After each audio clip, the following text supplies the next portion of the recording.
Hello friends, എല്ലാവർക്കും ഇന്നത്തെ പുതിയൊരു വീഡിയോയിലേക്ക് സ്വാഗതം. അപ്പോൾ HSR ഹോൾ ടിക്കറ്റൊക്കെ എല്ലാവർക്കും വന്നിട്ടുണ്ടാവും. അപ്പോൾ എക്സാമിൻ്റെ ഡേറ്റ് 6-ാം തീയതിയാണ്. പിന്നെ നമുക്ക് വളരെ കുറച്ച് ദിവസങ്ങളിൽ പഠിച്ച് തീർക്കാനായിട്ട്. അപ്പോൾ ഒരു ഇമ്പോർട്ടൻ്റ് ആയിട്ടുള്ളൊരു ടോപ്പിക്കാണിത്, ഹീറ്റ് ആൻഡ് തെർമോഡൈനാമിക്സ്. ഹീറ്റ് എന്താണെന്ന് നമുക്ക് എല്ലാവർക്കും അറിയാം. ചൂടിനെയാണ് നമ്മൾ ഹീറ്റ് എന്ന് പറയുന്നത്. അപ്പോൾ സാധാരണ ഊർജത്തിൻ്റെ ഒരു രൂപമാണ് ഈ താപം എന്ന് പറയുന്ന വസ്തുക്കളിലെ തന്മാത്രകളുടെ ആകെ ഗതികോർജത്തിൻ്റെ അളവിനെയാണ് നമ്മൾ താപം എന്ന് പറയുന്നത്. താപം അളക്കുന്ന യൂണിറ്റ് ജൂളാണ്. കലറിയിലും നമുക്ക് വേണമെങ്കിൽ താപം അളക്കാം. താപം സാധാരണ ഉണ്ടാകുന്നത് ഘർഷണം മൂലം, അതുപോലെ തന്നെ ജ്വലനം, വൈദ്യുത പ്രവാഹത്തിലുണ്ടാകുന്ന പ്രതിരോധം, പിന്നെ ന്യൂക്ലിയർ റിയാക്ഷൻ, ഇതിൽ നിന്നൊക്കെയാണ് സാധാരണയായിട്ട് താപോർജം ഉത്ഭവിക്കുന്നത്. ഇനി വസ്തുക്കളിലെ ശരാശരി താപനിലയെ നമ്മൾ ഗതികോർജത്തിന് നമ്മൾ താപനില എന്നാണ് പറയുന്നത്. ഒരു വസ്തുവിനുള്ള ചൂട് അല്ലെങ്കിൽ അതിൻ്റെ തണുപ്പിൻ്റെ മാത്രം നിലയാണ് താപനില എന്ന് പറയുന്നത്. താപവും താപനിലയും രണ്ടാണ്. അപ്പോൾ നമുക്ക് ഒരു വസ്തുവിനെ ഒരു നിശ്ചിത താപനിലയിൽ എത്തിക്കാനായിട്ട് നമുക്ക് വ്യത്യസ്ത അളവ് താപമാണ് നൽകേണ്ടി വരിക. ഇപ്പോൾ നല്ല ചൂടുള്ളൊരു വസ്തുവാണെന്നുണ്ടെങ്കിൽ ഒരു 100 ഡിഗ്രി എത്താനായിട്ട് വളരെ കുറച്ച് കൊടുത്താൽ മതിയാവും. ഇനി വളരെ തണുത്തൊരു വസ്തുവാണെന്നുണ്ടെങ്കിൽ അതിനെ നമ്മൾ 100 ഡിഗ്രിയിലേക്ക് എത്തിക്കാനായിട്ട് ഒരുപാട് താപം നമുക്ക് കൊടുക്കേണ്ടി വരും. അപ്പോൾ നമുക്ക് മനസ്സിലാക്കാൻ പറ്റുന്നത് താപവും താപനിലയും രണ്ടാണ് എന്നാണ് നമുക്ക് മനസ്സിലാക്കാൻ പറ്റുക. അപ്പോൾ നമ്മൾ പറഞ്ഞല്ലോ, ഊർജത്തിൻ്റെ ഒരു രൂപമാണ് ഈ താപം എന്ന് പറയുന്നത്. ഈ താപം, താപനില അതിനെയൊക്കെ കുറിച്ച് പഠിക്കുന്ന, അതിൻ്റെ ഊർജത്തിൻ്റെ രൂപാന്തരണത്തെയൊക്കെ കുറിച്ച് പഠിക്കുന്ന ഒരു ഭൗതിക ശാസ്ത്ര മേഖലയാണ് താപഗതികം അല്ലെങ്കിൽ തെർമോഡൈനാമിക്സ് എന്ന് പറയുന്നത്. ഈ തെർമോഡൈനാമിക്സിൽ നമ്മൾ ഒരു വാതകത്തിൻ്റെ അവസ്ഥ വിശദീകരിക്കാനായിട്ട് മർദ്ദം, താപനില, മാസ്, അതിൻ്റെ ഘടന, ഇതൊക്കെയാണ് നമ്മൾ ഉപയോഗിക്കുന്നത്. അപ്പോൾ ഇതെല്ലാം ഒരേ കൃത്യം അളവിൽ തന്നെ വന്നിരിക്കുകയാണെന്നുണ്ടെങ്കിൽ, അതായത് എല്ലാത്തിനും ഒരു സന്തുലനാവസ്ഥ വന്നിരിക്കുകയാണെന്നുണ്ടെങ്കിൽ അതിനെ നമ്മൾ തെർമൽ ഇക്വിലിബ്രിയം എന്ന് പറയും, താപസന്തുലനാവസ്ഥ.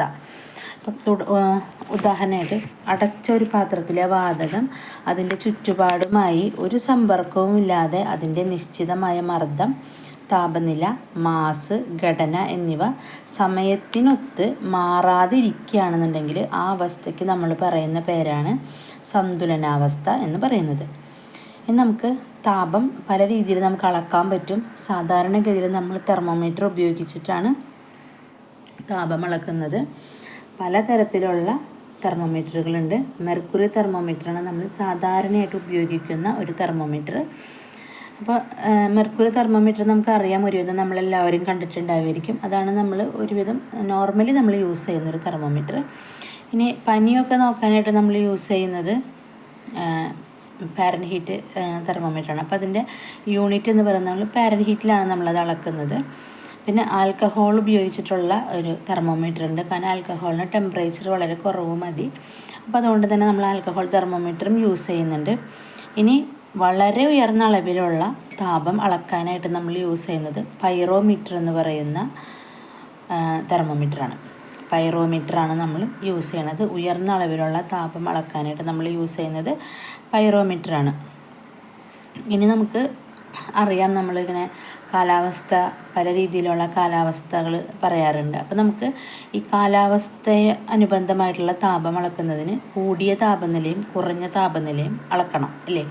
നല്ല കൂടിയ താപനിലയുണ്ടാവും, കുറഞ്ഞ താപനിലയുണ്ടാവും. അപ്പം അത് അളക്കാനായിട്ട് നമ്മൾ ഉപയോഗിക്കുന്നത് മാക്സിമം മിനിമം തെർമോമീറ്റർ എന്ന് പറയുന്ന ഒരു തെർമോമീറ്ററാണ് നമ്മൾ ഉപയോഗിക്കുന്നത്. പിന്നെ നമുക്കറിയാം, ഈ തെർമോമീറ്ററിൽ നമ്മൾ താപം അളക്കുമ്പോൾ നമുക്ക് പലതരം യൂണിറ്റാണ് നമുക്ക് കിട്ടുക. അപ്പോൾ നമ്മൾ ഡിഗ്രി സെൽഷ്യസിലാണ് സാധാരണ അളക്കുന്നത്. അപ്പോൾ നമുക്കറിയാം, വെള്ളം തിളയ്ക്കുന്നതൊക്കെ നമ്മൾ പറയുമ്പോൾ 100 ഡിഗ്രി സെൽഷ്യസിൽ അളക്കുന്നു എന്ന് പറയും. ഇനി അതുപോലെ തന്നെ ഞാൻ പറഞ്ഞല്ലോ, ഫാരൻഹീറ്റ് എന്ന് പറയുന്ന ഒരു അളവുണ്ട് നമുക്ക് തെർമോമീറ്റർ വെച്ചിട്ട് നമുക്ക് യൂസ് ചെയ്യാൻ പറ്റുന്നത്. പിന്നെ വേറെ ഒന്നുള്ളത് കെൽവിൻ സ്കെയിലാണ്. കെൽവിൻ ടെമ്പറേച്ചർ നമ്മൾ പറയും. അപ്പോൾ നമ്മൾ ഇപ്പം 0 ഡിഗ്രി സെൽഷ്യസ് എന്ന് പറയുന്നത് 273 കെൽവിനാണ്. അപ്പോൾ അതിൻ്റെ കൂടെ നമ്മൾ 273 ആഡ് ചെയ്തിട്ട് വരുന്നതാണ് കെൽവിൻ സ്കെയിൽ ടെമ്പറേച്ചർ എന്ന് പറയുന്നത്. സാധാരണ സയൻറ്റിഫിക് ആയിട്ടുള്ള ഉപയോഗങ്ങൾക്കെല്ലാം നമ്മൾ ഈ കെൽവിൻ ടെമ്പറേച്ചറാണ് യൂസ് ചെയ്യുന്നത്. അപ്പോൾ നമുക്ക് ഇതുപോലെ പല രീതിയിൽ നമുക്ക് എന്ത് ചെയ്യാൻ പറ്റും, താപത്തിനെ അളന്ന് കണ്ടുപിടിക്കാനായിട്ട് പറ്റും. അപ്പോൾ mercury thermometer, alcohol thermometer, pyrometer, maximum minimum thermometer, ഇതൊക്കെ നമ്മൾ ഉപയോഗിക്കുന്ന തെർമോമീറ്റേഴ്സിൻ്റെ ഉദാഹരണങ്ങളാണ്. ഇനിയിപ്പം താപം ഒരു പദാർത്ഥത്തിൽ നിന്ന് മറ്റൊരു പദാർത്ഥത്തിലേക്ക് പോകുന്നത് പല മെത്തേഡിൽ കൂടെയാണ്. അതിൽ ഒരു മെത്തേഡാണ് കണ്ടക്ഷൻ എന്ന് പറയുന്നത്, ചാലനം സാധാരണയായിട്ട് ഖരവസ്തുക്കളിലാണ് ഈ താപം ഇങ്ങനെ സംവഹനം ചെയ്യപ്പെടുന്നത്. കാരണം എന്താണെന്ന് വെച്ചാൽ ഖരവസ്തുക്കളുടെ തന്മാത്രകൾ തൊട്ടടുത്തടുത്താണ് സ്ഥിതി ചെയ്യുന്നുണ്ടാവുക. അപ്പോൾ നമ്മളിപ്പോൾ ഒരു ഇരുമ്പിൻ്റെ കത്തി ചൂടാക്കുകയാണെന്നുണ്ടെങ്കിൽ ഈ അറ്റത്ത് നമ്മൾ ചൂടാക്കിയാലും അതിൻ്റെ അറ്റത്തേക്ക് അതിൻ്റെ ചൂട് എത്തും. കാരണം എന്താ, അതിലുള്ള താപത്തിൻ്റെ ഊർജം ഒരറ്റത്ത് നിന്ന് മറ്റൊരറ്റത്തിലേക്ക് ആ തന്മാത്രകൾ വഴി കൈമാറ്റം ചെയ്യപ്പെടുന്നു. ഇവിടെ തന്മാത്രകൾക്ക് സ്ഥാനമാറ്റമൊന്നും ഉണ്ടാകുന്നില്ല. ആര് മാത്രമാണ് മാറുന്നുള്ളൂ, താപം മാത്രമാണ് പ്രേഷണം ചെയ്യപ്പെടുന്നുള്ളൂ. ഇങ്ങനെയുള്ള രീതിക്ക് നമ്മൾ പറയുന്ന പേരാണ് കണ്ടക്ഷൻ അല്ലെങ്കിൽ ചാലനം എന്ന് പറയുന്നു. ഇതിൽ ചാലനം ഏറ്റവും നന്നായിട്ട് കടത്തിവിടുന്ന പദാർത്ഥങ്ങളെ നമ്മൾ സുജാലകങ്ങൾ എന്ന് പറയും, ഗുഡ് കണ്ടക്ടേഴ്സ്. ഇനി കടത്തിവിടാത്തവയെ നമ്മൾ കുജാലകങ്ങൾ എന്ന് പറയും, പുവർ കണ്ടക്ടേഴ്സ്. ഇപ്പം മരമൊക്കെ ആണെങ്കിൽ അതൊരു കുജാലകമാണ്, അത് താപമൊന്നും കടത്തിവിടില്ല. അപ്പം ലോഹങ്ങളെല്ലാം ഒരുവിധം തന്നെ ലോഹങ്ങളും ലോഹസങ്കരങ്ങളും എന്തൊക്കെ തന്നെയാണ് ഈ ചാലകത്തിൽ പെടുന്നതാണ്. ഇനി ഓരോ പദാർത്ഥത്തിൻ്റെയും ചാലകാംഗം വ്യത്യാസമായിരിക്കും, എല്ലാം ഒരേപോലെ ആയിരിക്കില്ല. താപം എപ്പോഴും എങ്ങനെയാണ്, ഉയർന്ന താപനിലയിൽ നിന്ന് താഴ്ന്ന താപനിലയിലേക്കാണ് എപ്പോഴും താപത്തിൻ്റെ കണ്ടക്ഷൻ സംഭവിക്കുക. നല്ല ചൂടുള്ളൊരു വസ്തുവിൽ നിന്ന് ചൂട് കുറവുള്ള ഭാഗത്തേക്കായിരിക്കും എപ്പോഴും ഈ താപം പോകുന്നുണ്ടാവുക. അപ്പോൾ കണ്ടക്ഷൻ എന്താണ് നമ്മൾ പറഞ്ഞത്, എല്ലാ പദാർത്ഥങ്ങളിലും മിക്കവാറും ഖരപദാർത്ഥങ്ങളിൽ തന്മാത്രകൾ തൊട്ടടുത്തടുത്ത് സ്ഥിതി ചെയ്യുന്നത് കൊണ്ട് ഒരറ്റത്ത് ലഭിക്കുന്ന താപം മറ്റ് ഭാഗങ്ങളിലേക്ക് തന്മാത്രകളുടെ ചലനം വഴിയല്ലാതെ തന്മാത്രകളിലേക്ക് കൈമാറ്റം ചെയ്യപ്പെടുന്നു. എന്തുമാത്രം, താപം മാത്രം കൈമാറ്റം ചെയ്യപ്പെടുന്ന പ്രക്രിയയ്ക്ക് നമ്മൾ പറയുന്ന പേരാണ് കണ്ടക്ഷൻ. നോർമലി എല്ലാ ഖരപദാർത്ഥങ്ങളിലും ഈ കണ്ടക്ഷൻ വഴി തന്നെയാണ് താപം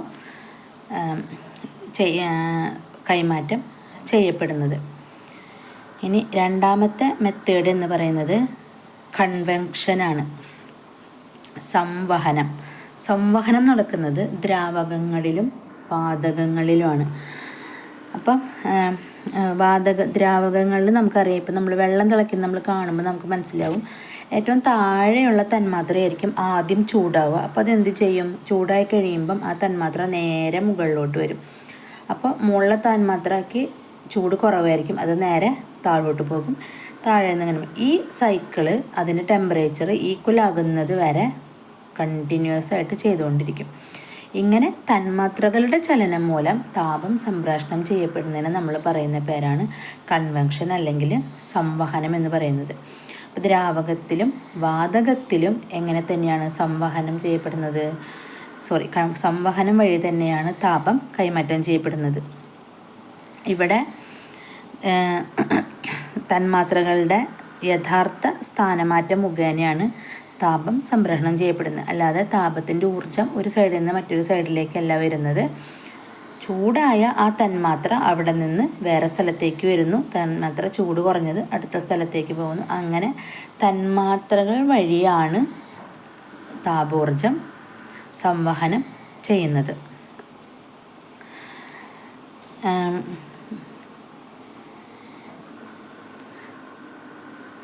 തന്മാത്രകളുടെ സ്ഥാനമാറ്റം മുഖേന താപം സംപ്രേഷണം ചെയ്യപ്പെടുന്ന രീതിയാണ് സംവഹനം. ദ്രാവകങ്ങളിലും വാതകങ്ങളിലുമുള്ള താപത്തിൻ്റെ പ്രധാന രൂപത്തിനാണ് നമ്മൾ സംവഹനം എന്ന് പറയുന്നത്. ഇതിൽ താപത്തിൻ്റെ വ്യാപനം എന്ന് പറയുന്നത് ബൾക്ക് ഫ്ലൂയിഡ് ഫ്ലോ വഴി, താപ കൈമാറ്റം വഴിയാണ് പ്രധാനമായും നടക്കുന്നത്. അപ്പോൾ ഇതിൽ നമ്മൾ ചാലനം പറഞ്ഞപ്പോൾ അതിൽ എനർജി മാത്രമാണ് പോകുന്നുള്ളൂ. പക്ഷേ കൺവെൻഷനിൽ എങ്ങനെയാണ് പോകുന്നത്, അതിൻ്റെ ചൂടായിട്ടുള്ള തന്മാത്ര, മൊത്തത്തിൽ ആ പദാർത്ഥം തന്നെയാണ് ചൂടായിട്ടുള്ളത് പോകുന്നത്. അപ്പോൾ അതിനെ നമ്മൾ പറയുന്ന പേരാണ് കൺവെക്ഷൻ. ഇനി മൂന്നാമത്തെ മെത്തേഡ് എന്ന് പറയുന്നത് താപം വികിരണം ചെയ്യപ്പെടുന്ന മൂന്നാമത്തെ മെത്തേഡാണ് റേഡിയേഷൻ. വികിരണം എന്നാണ് അതിന് നമ്മൾ പറയുന്നത്. ഇത് ഊർജത്തെ അന്തരീക്ഷത്തിലൂടെയോ അല്ലെങ്കിൽ ദ്രവ്യമാധ്യമത്തിലൂടെയോ തരംഗമായോ കണികയായോ പ്രസരിപ്പിക്കുകയാണ് ചെയ്യണത്. അപ്പോൾ ഇതിനെന്ന് വെച്ച് കഴിഞ്ഞാൽ ഒരു ഉറവിടത്തിൽ നിന്ന് വരുന്ന ഊർജം മറ്റ് ഭാഗത്ത് ചൂടാക്കാനായിട്ട് ഇതിന് ഒരു മാധ്യമത്തിൻ്റെ ആവശ്യമില്ല. ഇപ്പോൾ കണ്ടക്ഷനിൽ നമ്മൾ പറഞ്ഞു മാധ്യമം ആവശ്യമാണ്, ഖരപദാർത്ഥങ്ങൾ ആവശ്യമാണ്. രണ്ടാമത്തെ മെത്തേഡിൽ നമുക്ക് ദ്രാവകങ്ങളോ വാതകങ്ങളോ വേണം. പക്ഷേ റേഡിയേഷൻ എന്ത് വേണ്ട, മാധ്യമം ആവശ്യമില്ല. മാധ്യമമില്ലാതെ തന്നെ അത് താപത്തെ ഒരു ഭാഗത്തു നിന്ന് മറ്റൊരു ഭാഗത്തിലേക്ക് എത്തിക്കും. അപ്പോൾ ഈ ശൂന്യതയിലൂടെ സഞ്ചരിക്കുന്നതായ ഊർജത്തെ നമ്മൾ പറയുന്ന പേരാണ് വികിരണം. അപ്പോൾ ഈ വികിരണം വഴി ഉണ്ടാകുന്ന ഈ താപത്തിന് ഒരു വസ്തുവിലേക്ക് തുളച്ച് കയറാനായിട്ട് സാധിക്കും. മാധ്യമത്തിൻ്റെ സഹായം ഇല്ലാതെയാണ് ഈ താപം സംപ്രേഷണം ചെയ്യപ്പെടുന്നത്. അപ്പോൾ ഇത് ഒരു ഉറവിടത്തിൽ നിന്ന് വരുന്നത് ശൂന്യതയിലൂടെ സഞ്ചരിക്കുക. ശൂന്യതയാണ്, ഒന്നും വേണമെന്നില്ല. ഇപ്പോൾ സൂര്യൻ്റെ കാര്യം തന്നെ നമ്മൾ എടുക്കാം. സൂര്യൻ എത്രയോ ദൂരെയാണ് നിന്ന് പ്രകാശിക്കുന്നത്. അവിടെ നിന്ന് അതിൻ്റെ ചൂട് നമുക്കിവിടെ താഴെ വരെ എത്തുകയാണ് ചെയ്യുന്നത് അല്ലേ. അപ്പോൾ അതിന് ഇടയിൽ മാധ്യമമൊന്നുമില്ല. കുറച്ച് ഭാഗത്തൊക്കെയാണ് എയറുള്ളൂ, അവിടെ നിന്ന് അങ്ങോട്ട് എയറൊന്നും ഇല്ലാത്ത സ്ഥലങ്ങളൊക്കെയാണ്. അപ്പോൾ ആ ഒരു ശൂന്യതയിൽ നിന്നാണ് വികിരണം വഴി ആ റേഡിയേഷൻ എവിടേക്ക് എത്തുന്നത്, ഭൂമിയിലേക്ക് എത്തുന്നത്. അതുപോലെ തന്നെ നമ്മൾ ബൾബിൻ്റെ താഴേക്ക് ഇരിക്കുമ്പോൾ കുറേ നേരം ഇരിക്കുമ്പോൾ നമുക്ക് തലയിലൊരു ചൂടടിക്കുന്ന പോലെ തോന്നും. അതുപോലെ തന്നെ നമ്മൾ അടുപ്പിൻ്റെ അടുത്തൊക്കെ ചെന്നിരിക്കുമ്പോൾ അത് അവിടെ ഒന്നും കത്തണമൊന്നുമില്ല, പക്ഷെ ആ ചൂട് വഴിയാണ് നമുക്ക് ഭയങ്കര ഉഷ്ണം, ഭയങ്കര ചൂട് നമുക്ക് അനുഭവപ്പെടും. അപ്പം ഇങ്ങനത്തെ ഒരു മെത്തേഡ് വഴി താപം സംപ്രേഷണം ചെയ്യപ്പെടുന്നതിന് നമ്മൾ പറയുന്ന പേരാണ് റേഡിയേഷൻ. മാധ്യമത്തിൻ്റെ സഹായമില്ലാതെ താപം ഒരിടത്തു നിന്നും മറ്റൊരിടത്തേക്ക് എത്തുന്ന രീതി. അപ്പോൾ താപം സംപ്രേഷണം ചെയ്യപ്പെടുന്നത് 3 മെത്തേഡിൽ കൂടിയാണ് നമ്മൾ പറഞ്ഞു. Conduction, convection, radiation. ചാലനം, സംവഹനം, വികിരണം. ഇനി അടുത്തെന്ന് പറയുന്നത് ലോസ് ഓഫ് തെർമോഡൈനാമിക്സ് ആണ്. തെർമോഡൈനാമിക്സിൽ കുറേ നിയമങ്ങളുണ്ട്. ഈ നിയമങ്ങൾ അനുസരിച്ചിട്ടാണ് തെർമോഡൈനാമിക്സിലെല്ലാം നമ്മൾ പ്രവർത്തിപ്പിക്കുന്നത്. അതിൽ ആദ്യത്തെ ലോ എന്ന് പറയുന്നതാണ് സീറോത്ത് ലോ. ഈ സീറോത്ത് ലോ അവസാനമാണ് ഉണ്ടായത്, പക്ഷെ ഇതിനെ നമ്മൾ സീറോത്ത് ലോ എന്നാണ് പറയുന്നത്. അതിൽ പറയുന്നത് എന്താണ്, ഒരു വ്യൂഹം താപത്തിൻ്റെ സ്ഥിരത കൈവരിക്കുന്നത് അതിലെ താപത്തിൻ്റെ അളവിൽ മാറ്റമുണ്ടായിരിക്കുമ്പോഴാണ്. ഒരു താപത്തിന് സ്ഥിരത കൈവരണമെങ്കിൽ എന്ത് വേണം, അതിൻ്റെ താപത്തിലെ അളവിൽ മാറ്റം വരണം. മാറ്റില്ലാതിരിക്കുകയാണെന്നുണ്ടെങ്കിൽ പിന്നെ താപം അവിടെ ഒന്നും നടക്കില്ല. താപത്തിന് സ്ഥിരത ഉണ്ടാവും അല്ലേ. അപ്പം മാറ്റം ഉണ്ടായിരിക്കുമ്പോഴാണ് അത് സ്ഥിരത കൈവരിക്കുന്നത്. അതിൻ്റെ മാറ്റത്തിൽ നിന്ന് അത് ഒരു സ്ഥിരമായിട്ടുള്ള രൂപത്തിലേക്ക് മാറുകയാണ് ചെയ്യുന്നത്. അപ്പം ഈ ലോ വഴിയാണ് ഇതാണ് നമ്മൾ താപമാപിനിയൊക്കെ ഉപയോഗിക്കുന്ന ലോ എന്ന് പറയുന്നത്. അപ്പോൾ ഈ ലോ നമുക്ക്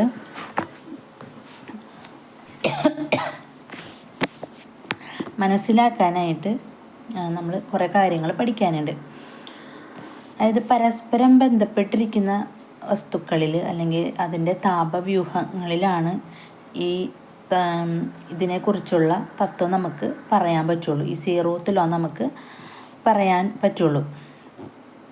അപ്പോൾ ഇതിൻ്റെ അർത്ഥം എന്താണെന്ന് വെച്ച് കഴിഞ്ഞാൽ താപമാറ്റം ഒന്നും നടക്കാത്ത അവസ്ഥ. കാരണം അതിന് താപമാറ്റം നടക്കേണ്ട ആവശ്യമില്ല. അതൊരു സ്ഥിരമായിട്ടുള്ളൊരു താപത്തിലേക്ക് എത്തി നിൽക്കുകയാണ് ചെയ്യുന്നത്. അപ്പോൾ അതുകൊണ്ട് തന്നെ പിന്നെ അപ്പുറത്തുനിന്ന് താപം സ്വീകരിക്കേണ്ട, ഇപ്പുറത്തുനിന്ന് താപം സ്വീകരിക്കേണ്ട, താപം ആർക്കും കൊടുക്കേണ്ട, ഒന്നും ചെയ്യേണ്ട. അത് ആ ഒരു സ്ഥിരമായിട്ടുള്ള ഇപ്പോൾ ഒരു 110 ഡിഗ്രി സെൽഷ്യസ് ആണെന്നുണ്ടെങ്കിൽ അതേ ടെമ്പറേച്ചർ തന്നെയായിരിക്കും എല്ലാ ഭാഗത്തും അതിന് ഉണ്ടായിരിക്കാം. അപ്പോൾ ആ വ്യൂഹത്തിന് എന്ത് കൈവന്നിട്ടുണ്ട്, സ്ഥിരത കൈവന്നിട്ടുണ്ട്.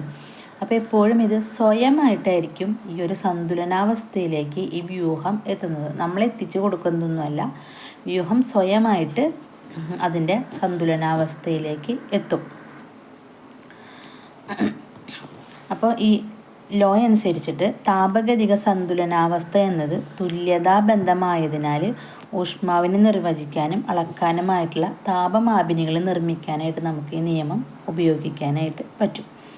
അപ്പോൾ ഇത് മനസ്സിലാക്കാനായിട്ട് നമുക്കിത് ഈ പിക്ചർ നമുക്ക് യൂസ് ചെയ്യാം. ഇത് 3 വ്യൂഹമാണ്. എ എന്ന് പറയുന്നൊരു വ്യൂഹം, ബി എന്ന് പറയുന്ന വേറൊരു വ്യൂഹം, സി എന്ന് പറയുന്ന വേറൊരു വ്യൂഹം. ഇതിൽ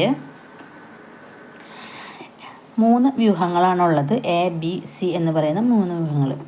അപ്പോൾ ഇതിൽ വ്യൂഹം എയും വ്യൂഹം ബിയുമായിട്ട് താപസ്ഥിരത കൈവരിച്ചു എന്നുണ്ടെങ്കിൽ വ്യൂഹം എയും വ്യൂഹം സിയും പരസ്പരം താപസ്ഥിരതയിലായിരിക്കും. മനസ്സിലായ? അതായത് എ എന്ന് പറയുന്നതും സി എന്ന് പറയുന്നതും ബിയുമായിട്ട് ഒരു താപസ്ഥിരത കൈവരിച്ചാൽ എയും സിയും എന്ത് തന്നെയായിരിക്കും? താപത്തിൻ്റെ സ്ഥിരതയുള്ള ഒരു ഭാഗത്തിലായിരിക്കും. അതായത് എ, ബി എന്ന് പറയുന്നത് ഒരു സ്വയം സന്തുലിതാവസ്ഥയിലുള്ള 2 വ്യൂഹങ്ങളാണ്. അത് മൂന്നാമതായിട്ട് സി എന്ന് പറയുന്ന ഒരെണ്ണവുമായിട്ട് സന്തുലനാവസ്ഥയിലേക്ക് വരികയാണ്. അപ്പോൾ ടോട്ടലായിട്ട് എന്ത് സംഭവിച്ചു? എക്കും ബിക്കും സിക്കും സന്തുലനാവസ്ഥ ലഭിക്കുകയാണ് ചെയ്തത്. അപ്പോൾ എയിൽ നിന്ന് ചിലപ്പോൾ സിയിലേക്ക് താപം പോകും, ചിലപ്പോൾ സിയിൽ നിന്ന് ബിയിലേക്കായിരിക്കും താപം പോയിട്ടുണ്ടാവും, ചിലപ്പോൾ എയും ബിയും തമ്മിലായിരിക്കും താപത്തിൻ്റെ പാത പോയിട്ടുണ്ടാവാം. അപ്പോൾ അത് പല രീതിയിൽ പരസ്പരം പങ്കുവെച്ച് എന്തുവന്നു? അതിൻ്റെ താപം കറക്റ്റാക്കി മാറ്റി. അപ്പോൾ ഇതിന് നമുക്ക് അസംഖ ഉപഗണങ്ങൾ എന്ന് പറയുന്നത് ഡിസ്ജോയിൻ്റ് സബ്ജക്റ്റുകളാണ്. ഇത്തരം ഈ ഡിസ്ജോയിൻ്റ് സബ്ജക്റ്റുകളെല്ലാം കൂടി ചേർന്നിട്ടാണ് അതിനൊരു സന്തുലനാവസ്ഥയിലുള്ള ഒരു വ്യൂഹമായിട്ട് അത് മാറുന്നത്. ഇനി എയും ബിയും സിയും നമ്മളിപ്പോൾ ടെമ്പറേച്ചർ പറഞ്ഞാൽ TA = TC = TB = TC. അങ്ങനെയാണെങ്കിൽ എന്തായിരിക്കും? TA = TB ആയിരിക്കും. അതായത് TA TC രണ്ടും ഈക്വലാണ്, TB TC രണ്ടും ഈക്വലാണെന്നുണ്ടെങ്കിൽ ടെമ്പറേച്ചർ ഓഫ് എയും ടെമ്പറേച്ചർ ഓഫ് ബിയും ഈക്വലായിരിക്കും. അതുപോലെ തന്നെ സിബിന് ഈക്വലാണെന്ന് നമ്മൾ പറഞ്ഞു. അപ്പോൾ ഈ 3ൻ്റെയും ടെമ്പറേച്ചർ ഒന്ന് തന്നെ ആയിരിക്കും. ഇതിനെയാണ് നമ്മൾ മൂന്നാമത്തെ തേർഡ് ലോ ഓഫ് തെർമോഡൈനാമിക്സ് എന്ന് പറയുന്നത്. സീറോത്ത് ലോ ഓഫ് തെർമോഡൈനാമിക്സ് എന്ന് പറയുന്നത്. ആക്ച്വലി ഇത് ഫസ്റ്റ് ലോ ആണ്, പക്ഷെ നമ്മളിതിനെ സീറോത്ത് ലോ ഓഫ് തെർമോഡൈനാമിക്സ് എന്നാണ് പറയണത്. അപ്പം സീറോത്ത് ലോയിൽ എന്താണ് പറയുന്നത്? ഒരു വ്യൂഹം താപസ്ഥിരത കൈവരിക്കുന്നത് അതിലെ താപത്തിൻ്റെ അളവിൽ മാറ്റമുണ്ടാകാതിരിക്കുമ്പോഴാണ്. ഓക്കെ, അതാണ് സീറോത്ത് ലോ. അത് കഴിഞ്ഞിട്ട് വരുന്നതാണ് നമ്മളുടെ ഫസ്റ്റ് ലോ ഓഫ് തെർമോഡൈനാമിക്സ്. തെർമോഡൈനാമിക്സിലെ ആദ്യത്തെ നിയമം. താപം എന്ന് പറയുന്നത് ഒരു ഊർജ്ജമാണ്. ഈ ഊർജ്ജം ഒരു താപം കുറവുള്ള ഒരെണ്ണത്തിൽ നിന്ന് മറ്റൊരെണ്ണത്തിലേക്ക് എപ്പോഴും മാറ്റം ചെയ്യപ്പെടുന്നു നമുക്കറിയാം. ഇങ്ങനെ പോകുന്ന താപത്തിൻ്റെ അവസ്ഥയെ വിശദീകരിക്കുന്ന ഒരു നിയമമാണ് ഫസ്റ്റ് ലോ ഓഫ് തെർമോഡൈനാമിക്സ് എന്ന് പറയുന്നത്. അപ്പോൾ ഒരു വ്യവസ്ഥ എന്ന് ഉദ്ദേശിക്കുന്ന ഒരു സിസ്റ്റം, ഒരു വ്യൂഹം എന്തെങ്കിലും ആവാം. ഒരു ടെമ്പറേച്ചറുള്ള ഒരു വാതകമോ ഒരു ദ്രാവകമോ എന്തോ ആയിക്കോട്ടെ, അതിലേക്ക് നൽകപ്പെടുന്ന താപത്തിൻ്റെ ആ ഭാഗത്ത് നമ്മൾ ΔQ എന്ന് പറയും. അതിൻ്റെ ഒരു ഭാഗം വ്യവസ്ഥയുടെ ആന്തരികോർജ്ജം. അതായത് ഇപ്പം അതിൻ്റെ ഉള്ളിലൊരു ഊർജ്ജം ഉണ്ടാവുമല്ലോ, ഇൻറ്റേർണൽ എനർജി. ആ എനർജിക്ക് വർധനവുണ്ടാകും. കാരണം നമ്മൾ ചൂട് കൊടുത്തേക്കാണ്. തണുത്തിരിക്കുന്ന ഒരാൾക്ക് ഒരു ചൂട്, ഇപ്പം നമ്മൾ മഴക്കാലത്ത് ഇങ്ങനെ തണുത്ത് വരച്ചിരിക്കുമ്പോൾ നമുക്കൊരു നല്ല ചൂട് ചായ കുടിക്കുമ്പോൾ നമുക്കൊരു എനർജി വരില്ലേ? അതാണ് ഉദ്ദേശിക്കുന്നത്. ആ ചായയുടെ എനർജി. അതുപോലെ ഇരിക്കുന്ന ഒരവസ്ഥയിലേക്ക് നമ്മൾ എന്ത് കൊടുക്കുകയാണ്? കുറച്ച് ചൂട് കൊടുക്കുകയാണ്. അങ്ങനെ കൊടുത്തപ്പോൾ എന്ത് സംഭവിച്ചു? അതിൻ്റെ ഇൻറ്റേർണൽ എനർജി കൂടി അല്ലേ? നമുക്ക് ചായ കുടിച്ചപ്പോൾ ഉഷാറായ മാതിരി ഇൻറ്റേർണൽ എനർജി അതിൻ്റെ കൂടി. ഈ വർധനവുണ്ടാക്കും. അത് കൂടാതെ എന്തെങ്കിലും ഒരു ജോലിക്ക് വേണ്ടിയിട്ട് ബാക്കിയുള്ള എനർജി അത് ഉപയോഗിക്കും. അപ്പോൾ ഒരു വ്യൂഹത്തിലേക്ക് നൽകപ്പെടുന്ന താപത്തിൻ്റെ ഒരു ഭാഗം അതിൻ്റെ ഊർജത്തിൻ്റെ വർധനവിന് ഉപയോഗിക്കുകയും ബാക്കി അതിൻ്റെ ചുറ്റുപാടിലുള്ള എന്തെങ്കിലും ഒരു വർക്കിന്, ഒരു പ്രവൃത്തിക്ക് ഉപയോഗിക്കുകയും ചെയ്യും. ഇതിനെയാണ് നമ്മൾ എന്തെന്ന് പറയുന്നത്? ഫസ്റ്റ് ലോ ഓഫ് തെർമോഡൈനാമിക്സ്, താപഗതികത്തിലെ ഒന്നാമത്തെ നിയമം. അപ്പോൾ നമ്മൾ കൊടുക്കുന്ന ഈ താപത്തെ നമ്മൾ ഡെൽറ്റ ക്യൂ എന്ന് പറയും. ആന്തരികോർജം അതായത് ഇൻറ്റേർണൽ എനർജി എന്ന് പറയുന്നതാണ് ഡെൽറ്റ യു. ഇനി പ്രവൃത്തി എന്ന് പറയുന്നത് ഡെൽറ്റ ഡബ്ല്യു ആണ്. ഡെൽറ്റ നമ്മൾ ഉദ്ദേശിക്കുന്നത് ചെറിയൊരു അളവ് എന്ന് കാണിക്കാൻ വേണ്ടിയിട്ടാണ് നമ്മൾ ഈ ഡെൽറ്റ എന്ന ഭാഗം യൂസ് ചെയ്യുന്നത്. എല്ലാതും അല്ലല്ലോ, ചെറിയൊരു ഭാഗമല്ലേ ചെയ്യുന്നത്. അതുകൊണ്ടാണ് നമ്മൾ ഡെൽറ്റ എന്ന ഭാഗം പറയുന്ന ചിഹ്നം യൂസ് ചെയ്യുന്നത് കേട്ടോ. അപ്പം ഇത് വെച്ചിട്ട് നമുക്കൊരു ഇക്വേഷൻ ഡിറൈവ് ചെയ്യാനായിട്ട് പറ്റും. നമ്മുടെ ഇക്വേഷൻ വഴി എന്താണ് നമ്മൾ പറഞ്ഞത്?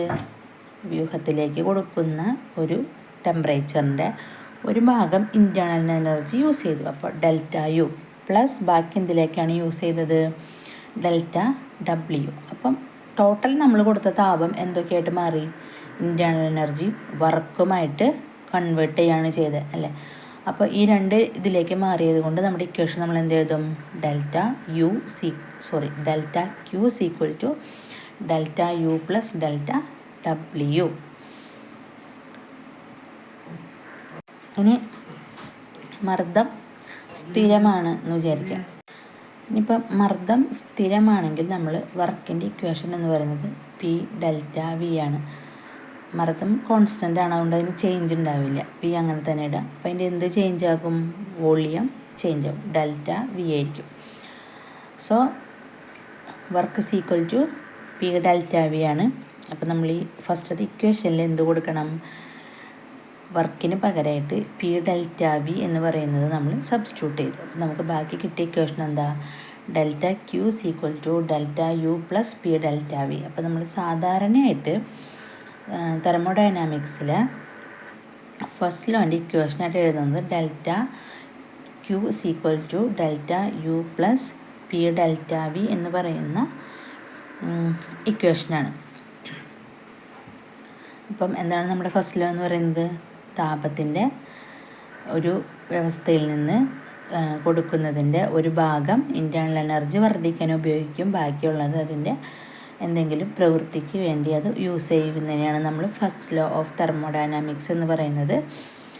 അത് വെച്ചിട്ട് നമുക്ക് ഇക്വേഷൻ എഴുതാൻ പറ്റും. Delta Q equal to delta U plus delta W when pressure is constant. മർദ്ദം സ്ഥിരമായിരിക്കുമ്പോൾ work is equal to P delta V. Then we substitute P delta V in space of delta W. So then we get the equation as delta Q is equal to delta U plus P delta V. ഇതാണ് നമ്മളുടെ first ലോൻ്റെ of തെർമോഡൈനാമിക്സിൻ്റെ equation എന്ന് പറയുന്നത്. ഇനി രണ്ടാമത്തതാണ് എന്ത്? Second law. Second law of തെർമോഡൈനാമിക്സിൽ നമ്മൾ ഇമ്പോർട്ടൻ്റ് ആയിട്ടൊരു ടേം പഠിക്കുകയാണ്. That is entropy. അത് നമ്മൾ എസ് എന്ന ലെറ്റർ കൊണ്ടാണ് അതിന് നമ്മൾ എഴുതുന്നത്, എൻട്രോപ്പി. ഈ എൻട്രോപ്പി എന്ന് ഉദ്ദേശിക്കുന്നത് ഡിഗ്രി ഓഫ് ഡിസോർഡേഴ്സ്. ഡിസോർഡറിൻ്റെ ഡിഗ്രിക്ക് നമ്മൾ പറയുന്ന പേരാണ് എൻട്രോപ്പി. എത്രയോ ക്രമരാഹിത്യം ഉണ്ടോ അതാണ് അതിൻ്റെ എൻട്രോപ്പി എന്ന് പറയുന്നത്. ഓർഡർ ഇല്ലാത്ത അതിനാണ്, അതിലുള്ള കണികകൾക്ക് ഓർഡർ ഉണ്ടാവില്ല, കണ്ണി കണ്ടോണൊക്കെ ആയിരിക്കും. അതിൻ്റെ അളവിനെ നമ്മൾ പറയുന്ന പേരാണ് എൻട്രോപ്പി എന്ന് പറയുന്നത്. മലയാളത്തിൽ നമ്മളിതിനെ ഉത്ക്രമം എന്ന് പറയും, ഉത്ക്രമം. അപ്പം ഒരു വ്യൂഹത്തിൽ ക്രമരാഹിത്യം വർദ്ധിക്കുന്നത് അതിൽ സംഭവിക്കുന്ന വ്യതിയാനങ്ങൾ മാറ്റമില്ലാത്തതാണെന്നതിൻ്റെ സൂചനയാണ്. ക്രമരാഹിത്യം വർദ്ധിച്ചതിനർത്ഥം എന്താ? അതിലിനി എന്ത് സംഭവിച്ചാലും അതിൻ്റെ വ്യതിയാനങ്ങൾക്ക് ഒരു മാറ്റവും ഉണ്ടാവില്ല. അതായത് ഉത്ക്രമം കൂടുമ്പോൾ ഊർജം വ്യൂഹത്തിൽ നിന്ന് നഷ്ടപ്പെടും. അപ്പോൾ അങ്ങനെയുള്ള വ്യതിയാനങ്ങൾ നമുക്ക് മാറ്റാൻ കഴിയില്ല. അപ്പോൾ എന്ത് ചേഞ്ച് ഉണ്ടായാലും നമുക്കത് എന്ത് ചെയ്യാൻ പറ്റില്ല? അതിനെ മാറ്റാൻ പറ്റില്ല. അപ്പോൾ വ്യതിയാനം എന്ന് ഉദ്ദേശിക്കുന്നത് എന്താ? ചേഞ്ചസ് ആണ്. അപ്പോൾ മാറ്റമില്ലാത്ത ചേഞ്ചസ് ആണ് എപ്പോഴും ഈ എൻട്രോപ്പി വഴി ഉണ്ടാകുന്നത്. അപ്പോൾ രണ്ടാം നിയമപ്രകാരം നമ്മൾ നിർവചിച്ചിട്ടുള്ളൊരു ടേമാണ് എൻട്രോപ്പി എന്ന് പറയുന്നത്. അടഞ്ഞ വ്യൂഹത്തിലെ എൻട്രോപ്പി എപ്പോഴും കൂടുതലായിരിക്കും. ഇനി ഒരു വ്യൂഹത്തിലെ താപോർജ്ജം എപ്പോഴും ഉയർന്ന ഊഷ്മാവിൽ നിന്നും താഴ്ന്ന ഊഷ്മാവിലേക്കാണ് എപ്പോഴും പ്രവഹിച്ചു കൊണ്ടിരിക്കുക. അപ്പോൾ സെക്കൻഡ് ലോയ്ക്ക് രണ്ട് പ്രസ്താവനകളാണുള്ളത്. ഒന്ന് കെൽവിൻ പ്ലാങ്കിൻ്റെ ഒരു പ്രസ്താവനയാണ്. അതിലെന്താ പറയണതെന്ന് വെച്ചാൽ, ഒരു സ്രോതസ്സിൽ നിന്നും താപം ആഗിരണം ചെയ്ത് അത് പൂർണ്ണമായും പ്രവൃത്തിയാക്കി മാറ്റുന്ന പ്രക്രിയ അസാധ്യമാണ്. അങ്ങനൊരു പ്രക്രിയ സാധ്യമല്ല എന്ന് പറഞ്ഞു. ഒരു സാധനത്തിൽ നിന്നൊരു താപം നമുക്ക് കിട്ടിക്കഴിഞ്ഞിട്ടുണ്ടെങ്കിൽ അത് പൂർണ്ണമായിട്ട് നമുക്ക് എന്താക്കി മാറ്റാൻ പറ്റില്ല, പ്രവൃത്തിയാക്കി മാറ്റാൻ പറ്റില്ല. കുറച്ചൊക്കെ അതിൽ നിന്ന് വേറെ രൂപത്തിലേക്ക് മാറിപ്പോകും എന്നാണ് പറയുന്നത്. അതാണ് അതിൻ്റെ ആദ്യത്തെ സെക്കൻഡ് ലോയ്ക്ക് വന്നേക്കണ വേറൊരു പ്രസ്താവന എന്ന് പറയുന്നത്. ഇനി രണ്ടാമതൊരാൾ പറയുകയാണെന്ന് എന്താണ്, കുളിയസ് പ്രസ്താവന എന്ന് പറഞ്ഞു കഴിഞ്ഞാൽ, തണുത്ത ഒരു താപസ്രോതസ്സിൽ നിന്നും ഉയർന്ന താപനിലയിലേക്കുള്ള താപത്തിൻ്റെ കൈമാറ്റം മാത്രം നടക്കുന്ന ഒരു പ്രക്രിയ അസാധ്യമാണ്. തണുത്തൊരു താപസ്രോതസ്സിൽ നിന്നും ഉയർന്ന താപനിലയിലേക്കുള്ള താപത്തിൻ്റെ കൈമാറ്റം അത് എങ്ങനെയെങ്കിലും നടക്കുമോ? നടക്കില്ല. നമുക്കറിയാം എപ്പോഴെങ്ങനെയാണ് താപം പ്രവഹിക്കണത്. ഉയർന്ന ഊഷ്മാവിൽ നിന്നും താഴ്ന്ന ഊഷ്മാവിലേക്കാണ് എപ്പോഴും താപം പ്രവഹിക്കുക. താഴ്ന്ന ഊഷ്മാവിൽ നിന്ന് ഒരിക്കലും ഉയർന്ന ഊഷ്മാവിലേക്ക് താപം പോവില്ല. കാരണം അതിന് ഒരു നേച്ചർ ലോ ആണ്. അപ്പം എൻട്രോപ്പി എന്ന് പറയുന്നത് ഒരു നേച്ചർ ലോ പോലെയാണ് നമ്മൾ പറയുക. ഇപ്പോൾ ഒരു വെള്ളച്ചാട്ടം ഉണ്ട്, താഴേന്ന് മുകളിലോട്ടാണോ വെള്ളച്ചാട്ടം ഉണ്ടാവുക? അല്ല. വെള്ളച്ചാട്ടം എങ്ങനെ ഉണ്ടാവുക? ഏറ്റവും മലയുടെ മുകളിലുള്ള വെള്ളം അവിടെ ഹൈ എനർജിയാണ്, അതിന് അത്രയും ഡിസോർഡറായിട്ട് അതവിടെ നിൽക്കുമായിരിക്കും അതിലുള്ള ടെമ്പറേച്ചർ. അപ്പോൾ അതുകൊണ്ട് അത് നേരെ എനർജി കുറയ്ക്കാൻ വേണ്ടിയിട്ട് താഴോട്ട് വരികയാണ് ചെയ്യുന്നത്. ആ ഒരു ഇതിനെ നമ്മൾ പറയുന്നതാണ് എൻട്രോപ്പി എന്ന് പറയുന്നത്. ഓക്കെ, ഇനി നമ്മുടെ തേർഡ് ലോയാണ്. തേർഡ് ലോ എന്ന് പറയുന്നത് വളരെ സിമ്പിളാണ്. നമുക്കൊരിക്കലും ഒരു സിസ്റ്റത്തെ ഏത് ടെമ്പറേച്ചറിലേക്ക് ആക്കാൻ പറ്റില്ല എന്ന് പറയുന്നത് കേവല പൂജ്യം. കേവല പൂജ്യം എന്ന് പറഞ്ഞാൽ എത്രയാണ് വാല്യൂ? -273.16 degree Celsius. ഇതാണ് കേവല പൂജ്യം. ഇതൊരു എബ്സല്യൂട്ട് ടെമ്പറേച്ചറാണ്. എബ്സല്യൂട്ട് ടെമ്പറേച്ചർ എന്ന് പറയുന്നത് എന്താ? സാധാരണ ഇതൊരു ഐഡിയലാണ്. നമ്മളൊരു ഐഡിയലായിട്ട് പറഞ്ഞു വെച്ചേക്കുന്ന ഒരു ടെമ്പറേച്ചറാണ്. ഇതൊരിക്കലും നമുക്ക് എത്തിപ്പെടാൻ പറ്റാത്ത ഒരു ടെമ്പറേച്ചറാണ്. അപ്പോൾ നമ്മൾ സാധാരണ ഐഡിയലായിട്ട് ഇപ്പോൾ പറയുമല്ലോ, ഇപ്പോൾ കാർനോട്ട് എഞ്ചിൻ ഉണ്ട്, അതൊക്കെ ഐഡിയലാണ്. നമ്മളിങ്ങനെ പറയണം അങ്ങനെ ഉണ്ടാവാം ഇങ്ങനെ ഉണ്ടാവാം എന്നൊക്കെ. പക്ഷേ ആക്ച്വലി അതൊന്നും പ്രാവർത്തികമല്ല. അത് തന്നെയാണ് എന്ത് നമ്മൾ പറയുന്നത്, ഈ കേവല പൂജ്യം എന്ന് പറയുന്ന ടെമ്പറേച്ചർ. ഇങ്ങനെ ഒരു ടെമ്പറേച്ചർ അറ്റൈൻ ചെയ്യുക എന്ന് പറയുന്നത് ഇമ്പോസിബിളാണ്. പക്ഷെ നമ്മൾ എന്ത് പറയാണ്, അടിസ്ഥാനപരമായിട്ട് 0 ഡിഗ്രി അതായത് ഒരു കെൽവിൻ സ്കെയിലിലെ ഏറ്റവും താഴ്ന്ന ടെമ്പറേച്ചറാണ് നമ്മൾ എന്തെന്ന് പറയുന്നത്, ഈ കേവല അബ്സല്യൂട്ട് സീറോ എന്ന് പറയുന്നത് -273.6 ഡിഗ്രി സെൽഷ്യസ്. അപ്പോൾ തേർഡ് ലോ വഴി എന്താ പറയുക, ഒരു സിസ്റ്റത്തെ നമുക്കൊരിക്കലും കേവല പൂജ്യം എന്ന താപനിലയിൽ എത്തിക്കാനായിട്ട് പറ്റില്ല. ഏറ്റവും താഴ്ന്ന താപനില സൂചിപ്പിക്കാനായിട്ട് നമ്മൾ ഉപയോഗിക്കുന്ന ഈ അളവിനെയാണ് നമ്മൾ കേവല പൂജ്യം അല്ലെങ്കിൽ ആബ്സല്യൂട്ട് സീറോ എന്ന് പറയുന്നത്. കെൽവിൻ സ്കെയിലിലെ പൂജ്യമാണ് എന്ത്, ആബ്സല്യൂട്ട് സീറോ. കെൽവിൻ സ്കെയിലിലെ പൂജ്യത്തെ നമ്മൾ പറയുന്ന പേരാണ് ഈ ആബ്സല്യൂട്ട് സീറോ എന്ന് പറയണം. കേവല പൂജ്യത്തിന് താഴെ ഒരു പദാർത്ഥത്തിനെയും തണുപ്പിക്കാനായിട്ട് നമുക്ക് പറ്റില്ല. ഏറ്റവും താഴ്ന്ന ടെമ്പറേച്ചറാണിത്. ഇതിനേലും താഴെ നമുക്ക് എന്ത് ചെയ്യാൻ പറ്റില്ല, ഒരു വസ്തുവിനെയും നമുക്ക് തണുപ്പിക്കാനായിട്ട് സാധിക്കില്ല. അപ്പം അതാണ് നമ്മളത് പറഞ്ഞത്. ഇനി നമ്മൾ നേരത്തെ പറഞ്ഞല്ലോ എൻട്രോപ്പി എന്ന ടേം. ഈ ടേം ഇത്തിരി ഇമ്പോർട്ടൻ്റ് ആയിട്ട് നമ്മൾ പഠിക്കേണ്ട ഒരു ടേമാണ്. എൻട്രോപ്പി എന്ന ഗ്രീക്ക് വാക്കിൽ നിന്നാണ് ഈ എൻട്രോപ്പി എന്ന പദം വന്നിട്ടുള്ളത്. 1865 റുഡോൾഫ് ക്ലോഷ്യസ് ആണ് എൻട്രോപ്പി എന്ന പദം ആദ്യമായിട്ട് പ്രൊനൗൺസ് ചെയ്തത്. അപ്പോൾ സാധാരണ നമ്മൾ എൻട്രോപ്പി അളക്കുന്നത് ജൂൾ പെർ കെൽവിൻ എന്ന യൂണിറ്റിലാണ്. ഇനി എൻട്രോപ്പി എന്താണെന്ന് നമ്മൾ പറഞ്ഞു. എന്താണ് എൻട്രോപ്പി എന്ന് പറയുന്നത്? Entropy is a measurement of disorderness. അതിൻ്റെ ക്രമരാഹിത്യത്തിനെയാണ് നമ്മൾ എൻട്രോപ്പി എന്ന് പറയുന്നത്. ഇനി എപ്പോഴും അടഞ്ഞ വ്യൂഹത്തിലെ ഒരു എൻട്രോപ്പി കൂടിക്കൊണ്ടിരിക്കും. ഇനി എൻട്രോപ്പിയുടെ ഇക്വേഷൻ എന്ന് പറയുന്നത് delta S S equal to Q by T ആണ്. Delta S S equal to Q by T. അപ്പോൾ ഒരു വ്യൂഹത്തിൻ്റെ ക്രമരാഹിത്യത്തിൻ്റെ അളവാണ് എൻട്രോപ്പി അല്ലെങ്കിൽ ഉത്ക്രമം. മലയാളത്തിൽ നമ്മൾ ഈ വാക്കിനെ പറയണത് ഉത്ക്രമം എന്നാണ് പറയുന്നത്. അപ്പോൾ ഇതാണ് നമ്മളുടെ താപവും പിന്നെ തെർമോഡൈനാമിക്സും. ഇതിൽ നമുക്കൊരു കാർനോട്ട് എഞ്ചിൻ എന്ന് പറയുന്നൊരു ടോപ്പിക്കും കൂടി ഉണ്ട്. അതെനിക്ക് ഇന്നത്തെ ഇതിൽ ഉൾപ്പെടുത്താനായിട്ട് പറ്റിയില്ല. ചെറിയൊരു ടോപ്പിക്കാണ്, അധികമൊന്നുമില്ല. അപ്പോൾ എല്ലാവരും എക്സാമിന് വേണ്ടിയിട്ട് നന്നായിട്ട് പ്രിപ്പയർ ചെയ്യുക. ഓഗസ്റ്റ് 6-ാം തീയതിയാണ് നമ്മളുടെ എക്സാം വരുന്നത്. അപ്പോൾ ഇമ്പോർട്ടൻ്റ് ആയിട്ട് വരുന്ന പാർട്സ് എല്ലാം നമ്മൾ പഠിക്കുക. പിന്നെ പ്രീവിയസ് ക്വസ്റ്റ്യൻ പേപ്പറൊക്കെ ഉണ്ടെങ്കിൽ എടുത്ത് ചെയ്ത് നോക്കുക. പിന്നെ മിക്കവാറും ലാസ്റ്റ് ടൈമൊക്കെ ആകുമ്പോഴേക്കും ലാസ്റ്റത്തെ ഒരാഴ്ച MCQs പോലെയുള്ള ക്വസ്റ്റ്യൻസൊക്കെ എടുത്തിട്ട് നമ്മൾ ചെയ്ത് നോക്കുകയാണ് നല്ലത്. നമുക്ക് പഠിച്ചതൊക്കെ ഓർമ്മയുണ്ടോ എന്നൊക്കെ നമുക്ക് ചെയ്ത് നോക്കാം. അപ്പോൾ എൻ്റെ ചാനൽ സബ്സ്ക്രൈബ് ചെയ്യാത്തവരെല്ലാം ഈ ചാനൽ സബ്സ്ക്രൈബ് ചെയ്യണം. എനിക്കറിയാവുന്ന അറിവുകൾ ഞാൻ നിങ്ങളായിട്ട് പങ്കുവയ്ക്കുന്നതായിരിക്കും. അപ്പം ഇന്നത്തെ വീഡിയോ എല്ലാവർക്കും ഇഷ്ടപ്പെട്ടു എന്ന് വിചാരിക്കുന്നു.